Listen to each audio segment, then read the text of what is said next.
We're on. Okay, welcome everybody. Thanks for joining us this evening for our very first Achper Google Hangout. We've got a collection of fantastic teachers here with us tonight to share their teaching practice and pedagogy around using technology in the classroom. It's a fantastic opportunity for us in Tasmania and replicating what's been done in Victoria with a couple of outstanding PE teachers over there and heads of IT. Hopefully this will lead us into the future of professional learning and something that Achper hopes to offer to its members from here on in. So I'll just introduce us all. We have Anita Welsh joining us tonight from Ogilvie High School in Hobart, Tasmania. The wave, Anita. We have Tim Hordle. Tim is a teacher from Ogilvie High School as well. He's an English teacher, but heavily into using IT. Got Kai Vincent from Hewinville High School, teaching PE and outdoor ed down there. Thanks for joining us, Kai. And from the University of Tasmania, we have the legend himself, Vaughan Cruikshank, who'll be guiding us through some stuff later on. So Anita's going to take us through some work with archery and video feedback. Kai's going to have a look at Evernote and how he uses that in the classroom. Vaughan's going to look into Socrative, how he uses that. Tim has an iPad game that he uses for collaboration, and I'm going to screen share my iPad and have a look at how I use iDocugo in a classroom. So we're going to keep everything to about 4 to 5 minutes and roll through it, and we'll see how we go. So Kai is going to kick us off this evening. So thanks very much, Kai, and over to you. Okay. Look, I hate to disappoint everyone, but my use of Evernote is not particularly related to in-classroom stuff, but it's been a tool that we've been using down at Hewinville for a while, and it's just the most awesome tool for organising a lot of my work that I'm doing. I'm in an AP role down there at the moment, and we're doing a whole lot of school reform around school improvement, and I found the Evernote stuff just to be really, really quite useful for organising lots of information from everywhere. So I'll just share my screen for you in a second, and I'll give you a bit of a rundown on what it's all about. So basically, the Evernote platform is a free program, but there's also a premium version of it, and it's essentially a tool that allows you to collect and collate information from any source that you can possibly imagine. The screen that you've got up in front of you at the moment is a whole lot of research that I've collected over the time. I've had a bit of a history of having the messiest desk in the entire school and probably the country as well. This has allowed me to get rid of some of that mess a little bit and organise everything that I've got. So to give you an example of some of the things that you can collect and create as notes in this in Evernote, you can upload photos, you can upload photos of text, you can articles, you can use it as a word processor and record meeting notes, you can capture research papers, you can capture PDFs, bills, personal bills from your own home, and you can create a paperless office, all of those things. The best tool that I've found that's within this program is an attachment that you add to Google Chrome or another browser, and it's a clipper. So basically, when you come across an article or a research paper that you like the look of, you click the clicker and it will clip the article to your thing, your Evernote account, and you can basically then view it on any device that you've got Evernote installed to, so on your iPads, on your desktops, on your mobile phone, and you can view it and do all sorts of things with it. Evernote, you need a way of being able to organise all that stuff once it gets on here, and the most useful way of doing it is by using these tags on the left-hand side that you can see down the screen. So tagging and coming up with a really good system to tag your notes that you have coming up into Evernote is really important, and allows you to then search things. The other really cool feature of it is basically the search feature at the top. So any note that you've clipped to Evernote is searchable by text, and that includes things like handwritten notes. So if you were to make a handwritten note in an exercise book or something and then take a photograph of it, it will then, your search function in the program will then text recognize your handwritten text, and you'll be able to find things that way. I don't use that feature a lot, but I'd certainly use the tags to find things. It's just coming across really good stuff on the internet, or finding articles that you like, and then being able to click them and have them in one place. When you want to refer back to them in a staff meeting or whenever, you've always got them there, and you don't have to go digging through the mess on your desk to be able to locate them. There are quite a few people, teachers and educators, that have used Evernote in classrooms, but my use of it so far has been just to coordinate and organise all sorts of bits and pieces of information that I've managed to collect over the last sort of 12 months or so, and that's been the most useful use of it for me. It just saves you having to bookmark things, like if you find a really good article on the net, you're not bookmarking it, but you're actually clipping it, and then it's viewable from anywhere that you've got a device, which is really quite handy. The only thing that you need to be a little bit wary of is that our TAS DOE policies have certain restrictions on what you can and can't put up on a cloud sort of storage setup.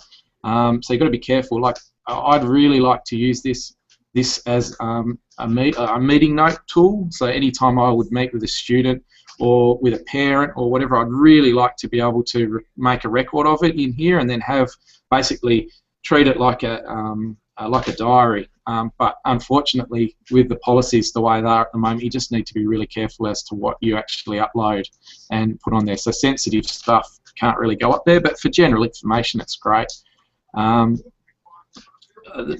It's just a fantastic tool, and the more you use it, the better it becomes. The more stuff you get onto your particular account, the more useful you find it. That's about it, Coe. I guess, any questions on Evernote? Fantastic. Thanks, Kai. That's absolutely terrific. I've learnt a fair bit there. Do the tags come with the standard version, or do you have to get the premium? Oh no, the tags you create yourself, so that you can get that on the free version, but you just got to think about pretty cleverly how you're actually going to create your tags to make them useful. And the more tags you put in, the better off it is. And I've sort of started to get it, and I'll cut a few tags and add a few tags, and it's just a really good way of doing it. Yeah. How many notebook stacks have you got? Do you use a lot of that, or do you use the tags mainly? The tags. So if you organise all of your notes by notebook, you're limited to putting a note or an article or whatever it is into one notebook, which is a bit restrictive. So if you use tags, you can tag an article with multiple tags, which then makes it a little bit more useful and searchable. So typically, a research article that you pull up, you'll tag the topic or the content,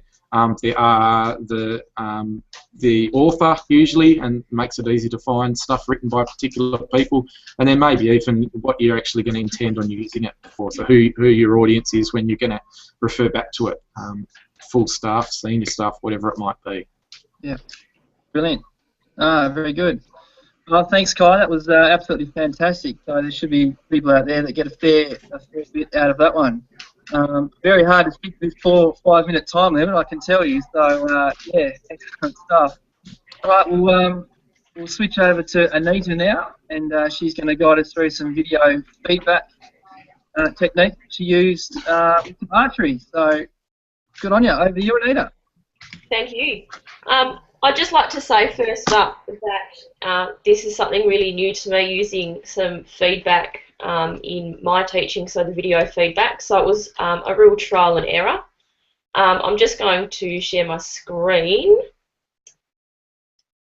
to get to a presentation for you.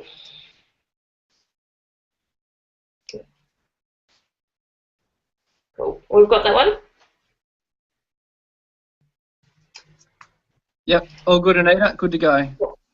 Alright, so a lot of the technology was all incidental. So initially it was just all about the devices for recording and some YouTube clips. The other things I hadn't really thought too much about and progressed as I found a need for them. So use some devices such as iPads and their iPhones, YouTube clips, ended up going into some Google accounts for the students, some Google Drives, some QR codes, and some Google Forms. So it developed quite quickly. The task that the students needed to do was to watch a skilled archery performer on YouTube. They had to go then outside and perform the skill, an archery shot 3 different times, and have a partner video them from 3 different angles, so from each side and behind. Once everyone in their group had performed the skill, they needed to go back and watch the performance and then give feedback on their own performance and receive feedback from a peer based on watching their performance. Once they'd done that process, they needed to complete the skill again 3 times, so the same 3 angles, and video it and comment on any improvements and future focuses for the improvement of the skill. As I said, it was a fair bit of trial and error. So the things that worked well were the students were actually really good at just getting in there and having a go at performing the skill. The girls were also really good at filming the skills, so they were more than happy to play around with the technology. Their students' ability to give feedback was fairly basic, and the concept of the task I think worked well. What needed improvement from all of that was the student access to and the willingness to use their devices. So we had a few issues with, I guess, shortage of devices and things like that, and having only a couple of iPads being accessed at the school just made that a little bit tricky. So that was something that we needed to focus on for the future. Worked out that I needed to do some really explicit teaching of how to give feedback, and that would have really helped the students in what they needed to do. I did it just expected a little bit too much of them at that point in time.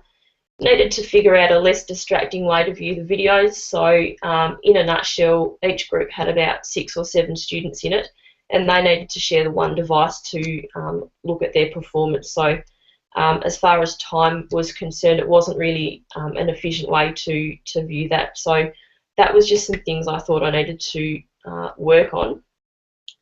So for the next part of it, tweak the task a little bit. So needed to figure out a way to share the archery videos, and after talking to Anthony, racking our brains a little bit, we needed to work out a way to not share them publicly because we only wanted the girls to see them. So we managed to upload all the videos onto Google Drive and had each of the students create a Google account so we could get them to access those. So that was quite an effort in itself.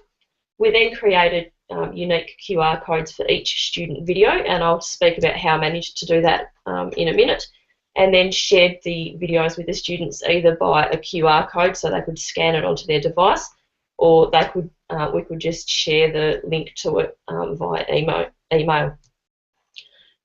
What I found improved from this was the students' ability to view their own performance, so they could focus just on their own performance. They didn't have to worry about anyone else's. They could re-watch it as many times as they wanted without being interrupted by other students.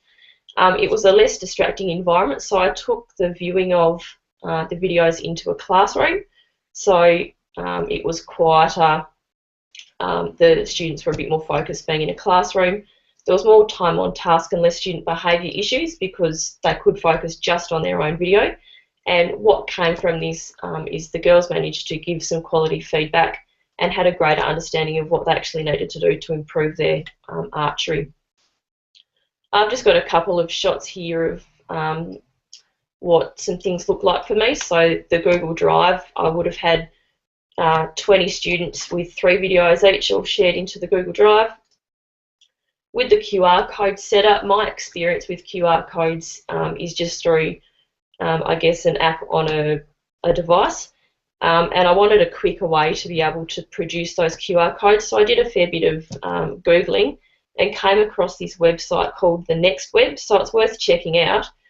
You can view a YouTube clip or a video on bulk QR code creation. So from that, if you manage to get onto that site, you can just look down here and there's a link where you can view a an actual Google Doc. So the QR codes are produced through a Google Doc. So I've managed to use that to produce a class set of QR codes, so personalised for each student. So that saved me a lot of time, and it's something I now use for other things when I need bulk QR codes. So certainly something to for everyone to look into. Just a little screenshot of when the girls were asked to give some feedback. They had some pictures that they could link back into, some instructions, and they just had a bit of a checklist. For this particular task, they just did that on paper, didn't want to completely overload them with technology. And when our archery was finished, they had a Google form feedback that they needed to do, which they accessed on their own devices with a QR code. So a whole lot of technologies used there. The one thing that I'll add to that, and I'll just stop sharing my screen. Cool. Is the girls actually had an opportunity to go back out for another practical lesson and produce or perform the archery skills again. Unfortunately, I wasn't there for that lesson, and they had a relief teacher as well as a teacher in training who was with us in the first lesson. And the comment that the teacher in training said was that she could see a huge notice in the skills of the students. So I think by doing that feedback obviously has that fantastic outcome. So it's something that I'll definitely build upon this semester with my new grade 9 class when we do archery. So that's all from me, Chloe. If you've got any other questions, fire away. I'll just mute. Thanks, Nate. That's fantastic. I reckon that's really good. I'll just unmute the other mics of everybody, see if they have a question to ask. There we go, we're all back on now. Any questions there from you guys? Not so much a question, but a comment. I think I was actually at that lesson that you were away for, Anita, and the girls were absolutely putting me to shame with their archery skills. It was quite entertaining. I think they're popping a fair few balloons. Indeed, they were. Yeah. Yeah. Excellent work, Nate. And that's only early days. That was a while ago now at school. So there's been some evolution in our video feedback, tripod, and the soon-to-be projector and wall in the gym. So things are on the way. Good starting point. Good starting point. That's right. Okay, over to me for a while. So I'm going to share a screen, and I'm going to talk about my use of iDocio in the classroom. So just bear with me while I get the AirPlay working. So I think it's ready to go.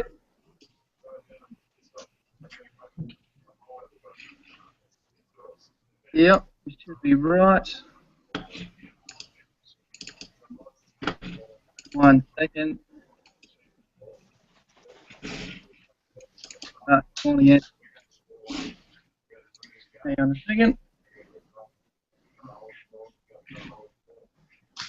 Should be up there. We might switch that over to Tim next, if that's okay, just with a couple of technical difficulties with my air server working. So we'll throw to you, Tim, if that's okay, if you're ready. Yeah, no, that's not a problem at all. I guess the technology I wanted to share is a game that I've been using with my grade 9 students. I'll get up a screen share for you. Ooh, except that's not the button at all. Here we go.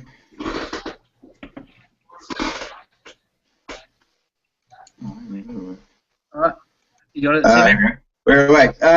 So the game I want to show you is a game called Space Team. It sounds like an incredibly nerdy operation, but actually it's a really, really good way of coordinating students to really start thinking about what sort of communication skills allow a team to work together.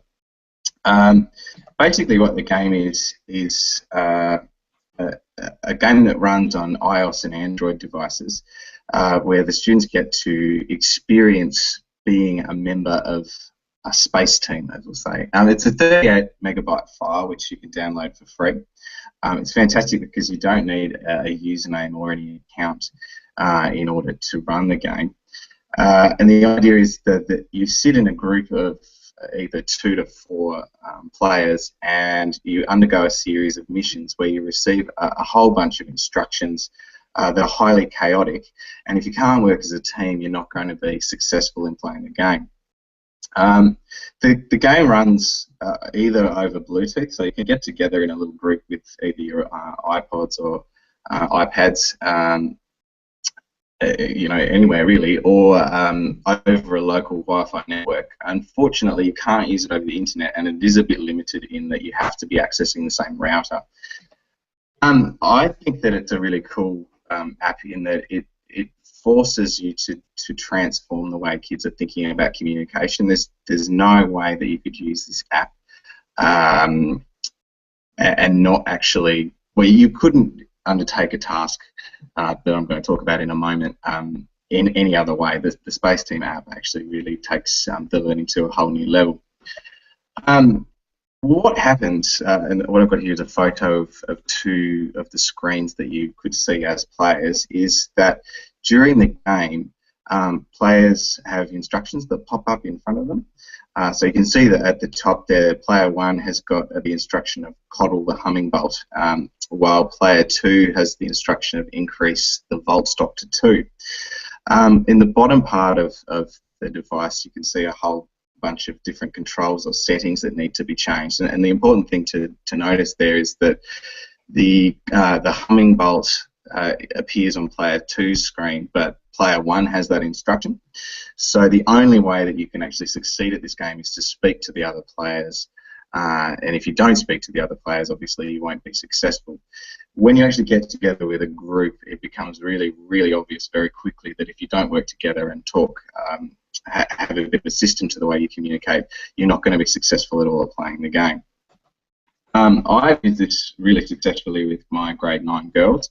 It sounds like a game that might be a little bit, I guess, more oriented towards boys, but what's really fantastic about it is that as soon as you start playing, it becomes more about talking and communicating, and the fact that it's set in space and a little bit nerdy becomes almost completely irrelevant. What I've got in front of you at the minute on the screen is sort of an example of various instructions that you might see, and as you can see on the left, you've got quite clear and obvious instructions. It's simply reading words, but as you move along to the right, the instructions become more complicated, and the kids have to start describing images that might be unfamiliar, so they would have to really think about what way do I need to describe my instruction that will be easily accessible and understandable by the people that I'm playing the game with. Setting up to play the game is actually reasonably straightforward. It is a 38 megabyte download, so you'd need to be planning a little bit ahead of time to get all the kids to have the app. But once they've got it, as long as they have like devices, so iOS with iOS and Android with Android, basically they can just sit next to each other or close by to each other, turn the game on, and the little people you can see in the waiting room there basically represent each of the players that are connected, and as soon as the game recognises that there's someone nearby to them, another person pops up in the game. You then push the little green button. When everyone pushes it together, you're straight into the game. My experience with the students is that Bluetooth tends to be more reliable than using Wi-Fi to play it. Wi-Fi, particularly on DOE networks, tends to cause more problems. There's just more, I guess, more opportunities for things to go wrong, especially if you're in a place where girls can connect, or students rather, can connect to more than one Wi-Fi hotspot. The way I use it is, first of all, start out, just play the game, have a bit of fun, then stop and brainstorm some different types of communication that they figured hindered or helped them to play the game. Usually I've found that there's one person in each group who's more interested in looking at other people's screens than their own, rather than actually just talking and sharing instructions. So there's some really good conversations that come about in terms of what actually do you need to do in order to be a good communicator. Then the idea is you set up, I guess, your space team rules and regulations. So you have some agreed norms about the way that you communicate in your group. You then give it another go and see if you can improve your high score, which the game keeps track of quite well for you. It also keeps track of the instructions that weren't successful at getting through and the instructions that were successful being communicated to your team members, and then obviously have a bit of a reflect about whether or not improving your score was achieved by having a set of agreed norms or ways that you were going to participate in your discussion. My experience is that it's a heap of fun. The girls that I played it with have got right into it. It became a bit of a craze. I will be in the hostel for a little while during winter, and I think it's gone off the boil a little bit, but the girls certainly have enjoyed it. I think it doesn't matter whether you're a kid or an adult, it's heaps of fun, and there's plenty to be learned from this particular app. That's all from me. If you've got any questions, I'm certainly happy to answer them. Sounds fantastic, Tim. Thank you very much for sharing. I'll just get everyone's mic back up again now. So, Tim, we got any questions for Tim over that fantastic bit of technology there? No? Okay, don't all speak at once. Fine. I think you've blown my mind there, Tim, trying to keep track of what was going on there. I'm going to have to rewatch the broadcast, I think. It is a little bit hectic, and I think one thing that says a lot about the technology is that I almost can't tell you how amazing it is for me. You really have to experience it to appreciate what it has to offer. Yeah. Fantastic, Tim. Thanks very much. Absolutely superb. I think I've got my screen share working now, so I'll flip over to me, and then we've got Vaughan to follow. Pop that up there. Okay, we should be right to rock and roll, I think. How's that looking? Yeah. Okay. Is that up on the screen, everyone? We got the Hangout on this. Have you got everyone seeing iDocio on the screen? Yep, that looks good. Yep. Okay. We'll roll with that. I'll just mute your mics.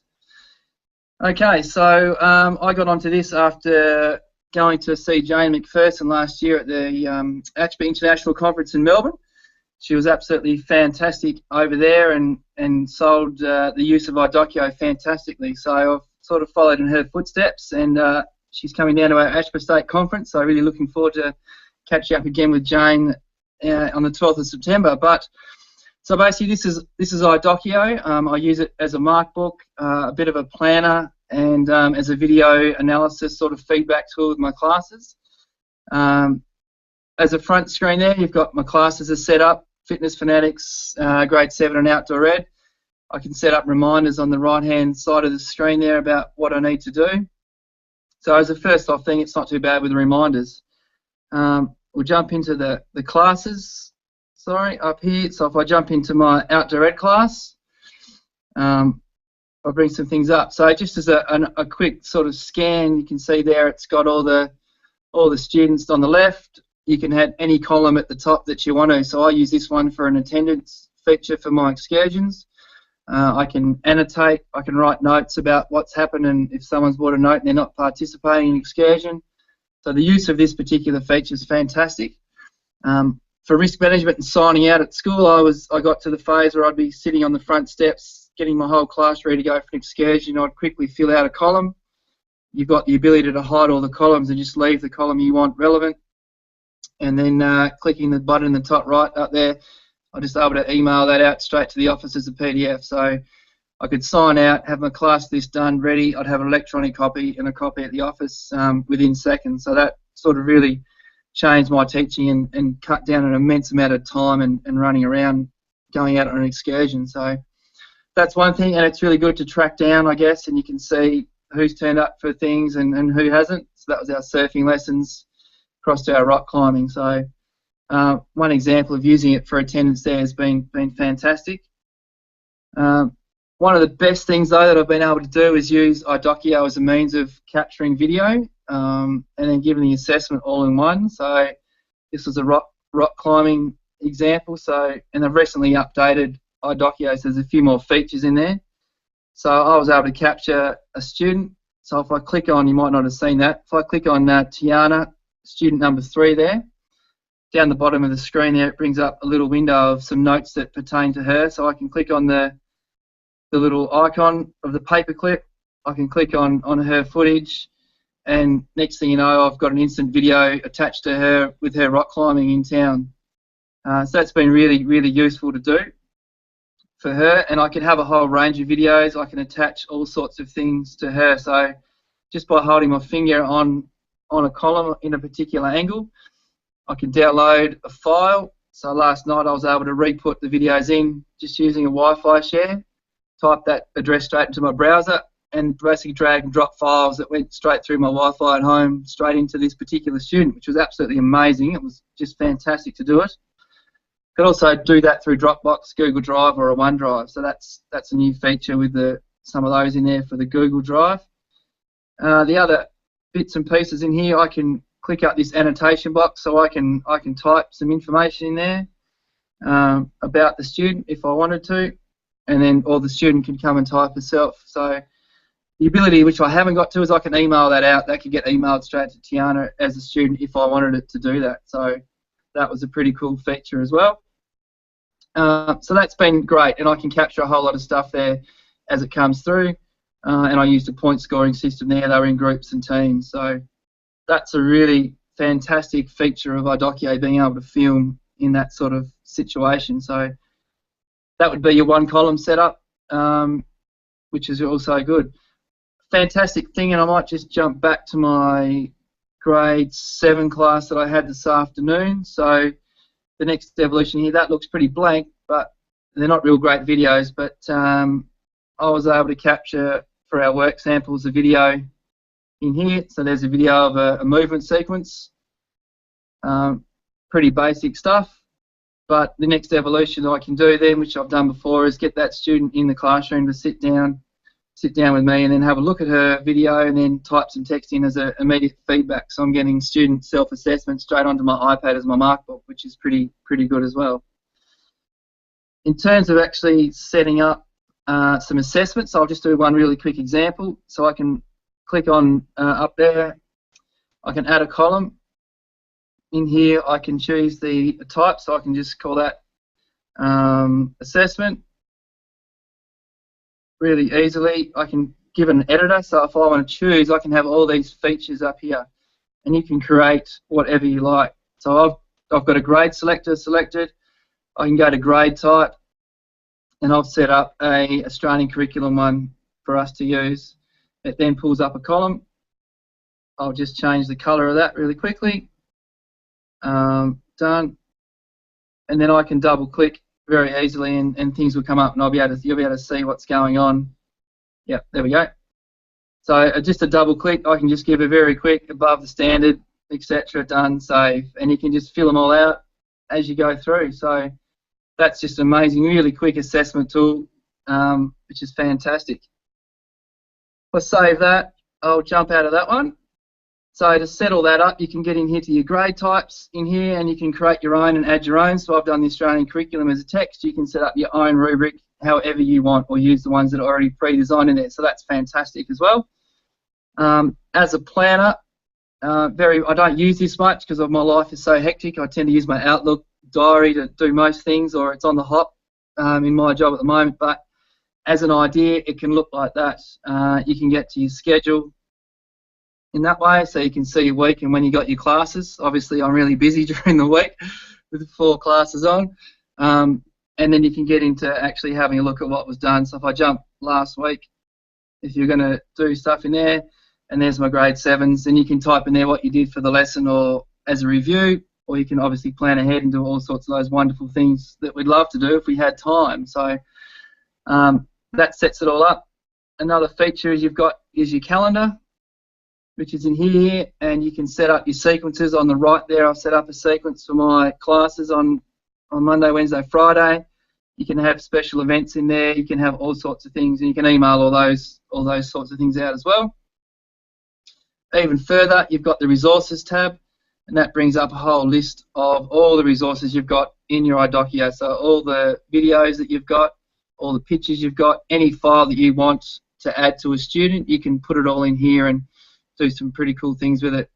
and you can export them and open them in different things. So I can export that video to Google Drive and do all sorts of things with it once it got out. So as an assessment planning tool, it's been really useful for me in my teaching so far this year. My soccer, I guess one quick example was I had the students, I filmed just as a practice one day, filmed some soccer, so I was able to put some bibs on some students. I had someone there just to film and track a particular student using our iPod.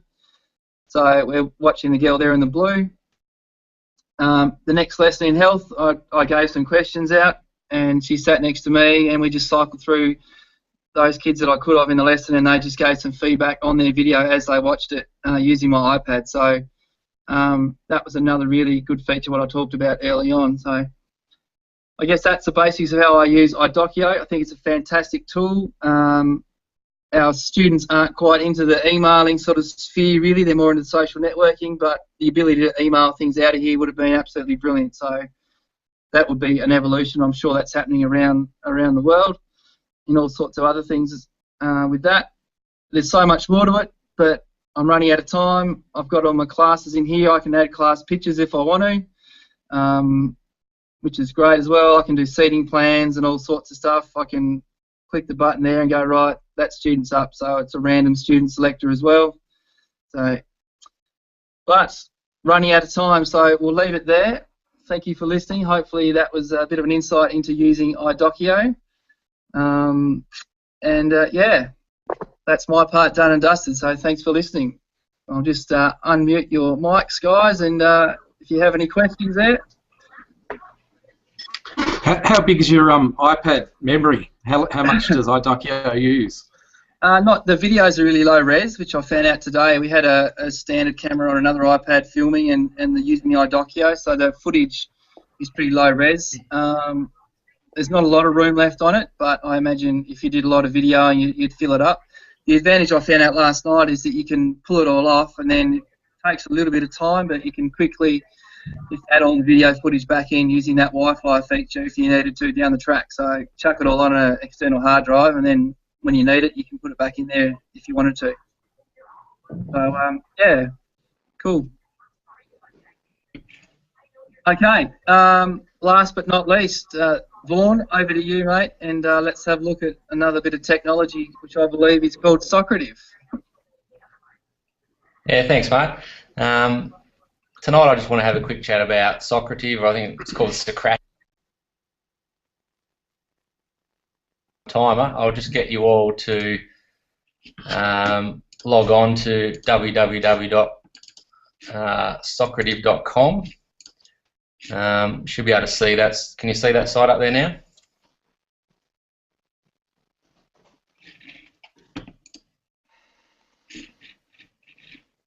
That's there, Vaughan. We're all set. All right, so you just need to go to the student login and then type in 636049, okay, which is my teacher room number, and then join that room. So I'll just change over to the teacher view, but that room number 636049 is up the top there. So just while you're all logging in, Socrative, it's a website and an app which lets you create and run quizzes and polls. Your students do need their own devices, or at least be in a computer lab to do those quizzes. There's quite a few things you can do on here, but just because of time tonight, I'm going to skip all these things and just assume that I have made a quiz and I'm going into class to actually start that quiz. Okay, so I just choose the quiz that I want. There's a few options here as to who chooses, basically who chooses when and how students get the next question. So anything from student paced up to teacher paced, and a few other features here which are quite self-explanatory. But just because of time tonight and the fact Cowie took so long, I'll go straight into the quiz. Okay, so you should get a student screen that looks like this. So you just need to type in your student name. You can obviously use student numbers if that's what your school does, but then you are straight into the quiz. So a student just needs to click on the answer they think and then submit. And because I've left the feedback on, you'll immediately get feedback about whether you're correct or not, and if not, what the correct answer is. Second one's a true-false, so again, just click on what you think and submit, get your feedback. And then the last one is a short answer, so you'll need to actually type in your answer and then submit. So while you're doing that, I'll just bring up my sort of teacher dashboard, and I can see in real time all my students and how they're responding to all the questions. So colour-coded green for correct and red for incorrect.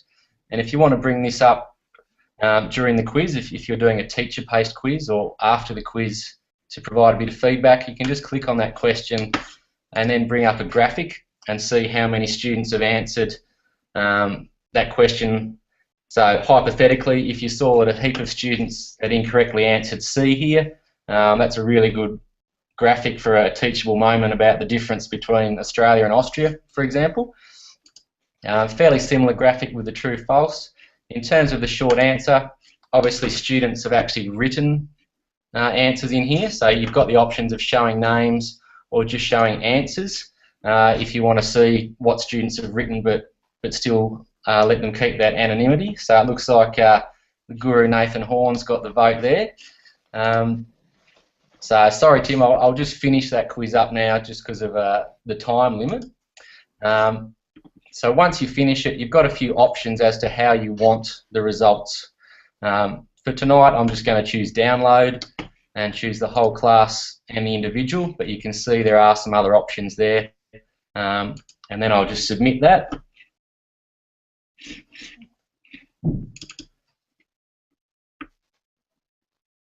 So I'm just going to show you a couple of the different output, which is one of the reasons that I really like Socrative. So basically the first one it does is just a class spreadsheet. So I've got all my students in column A here, their total score, number of correct answers, and then what they've actually answered for all the different questions. So obviously this is just a short little demonstration quiz, but if you had, say, 50 different multiple choice questions going all the way along here, the fact that Socrative will actually work out their score for you immediately is going to save you a lot of time, and that's something I really like about it. The second thing, if I just go, it also gives you an actual sort of output for each individual student if you select that. Okay, so for every student it gives you basically what they answered for each question and whether it was correct or not. So this is perfect for just chucking straight into a folder or portfolio for that student, maybe even emailing it straight back to them so they've got that immediate feedback. Also great to take to parent-teacher night as, you know, evidence of that student's learning. So basically those two different outputs are one of the main reasons that I like Socrative so much and do use it in class, because it just saves me a lot of time. I think I'll stop there just because I'm trying to keep within the within the time limit, unlike some people on here. Yeah, good on you, mate. Thank you. Lovely. But yeah, so if we do this again, I'll probably show people a few other different things about Socrative, but that's just the main thing there for tonight. So, any questions? Not for me, mate. Do you have kids accessing that in the classroom on their phones and things like that? Yeah, so predominantly my students just bring iPhones to class. Some have iPads, but not many.